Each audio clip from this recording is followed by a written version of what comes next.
TET 2 day 4 માં daily part 1 માં તમારું સ્વાગત છે. આજે સીડીપીના અને ગુજરાતીના 10 MCQ સોલ્વ કરીશું. બરાબર, ચલો શરૂઆત કરીએ. પ્રશ્ન નંબર 1, વિયોસ્કી અનુસાર શીખવાની પ્રક્રિયામાં શિક્ષકની ભૂમિકા કઈ ગણાય છે? શું આવશે સાચો જવાબ? સાચો જવાબ આવશે માર્ગદર્શક. બરાબર, આગળ વાત કરીએ. પ્રશ્ન નંબર 2, પ્રિયાસના સિદ્ધાંત અનુસાર કન્ઝર્વેશન ક્ષમતા કઈ અવસ્થામાં વિકસે છે? શું આવશે સાચો જવાબ? તો કે કાંકરી સંક્રિયાત્મક. આગળ વાત કરીએ. પ્રશ્ન નંબર 3 વિશે. શીખવાનું કયું લક્ષણ વર્તનમાં સ્થાયી ફેરફાર દર્શાવે છે? શું આવશે સાચો જવાબ?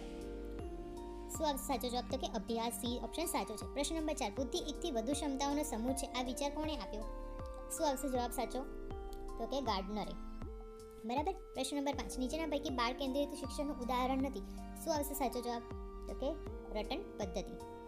ચલો જઈએ ભાષા ગુજરાતી પર.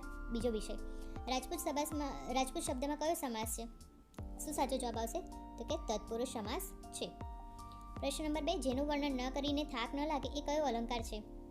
શું આવશે સાચો જવાબ? તો કે અતિશયોગ શક્તિ.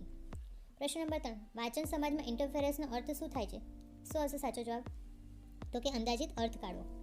પ્રશ્ન નંબર 4, ભાષણ શિક્ષણમાં કન્સ્ટ્રક્ટિવ સ્ટ્રીમનો મુખ્ય આધાર શું છે? શું આવશે સાચો જવાબ? તો કે વિદ્યાર્થીનો અનુભવ. પ્રશ્ન નંબર 5, નીચેના પૈકી કયું સંવાદાત્મક કુશળતા નથી? શું સાચો જવાબ આવશે? તો કે ગણતરી. પાર્ટ 2 માં મેથ્સ અને પાર્ટ 3 માં સામાજિક વિજ્ઞાન અને સાયન્સના ક્વેશ્ચન્સ આપણે લઈશું. એટલા માટે આ રીલને ફોલો કરો અને રીલ પાર્ટ 2 અને પાર્ટ 3 આવનાર છે. અને દરરોજ તમે ટેટના ક્વેશ્ચનની પ્રેક્ટિસ કરશો તો તમારે ધીરે ધીરે પકડ પણ મજબૂત થઈ જશે અને ટેટ 2 નજીકમાં આવી જ રહી છે. બરાબર, થેન્ક યુ.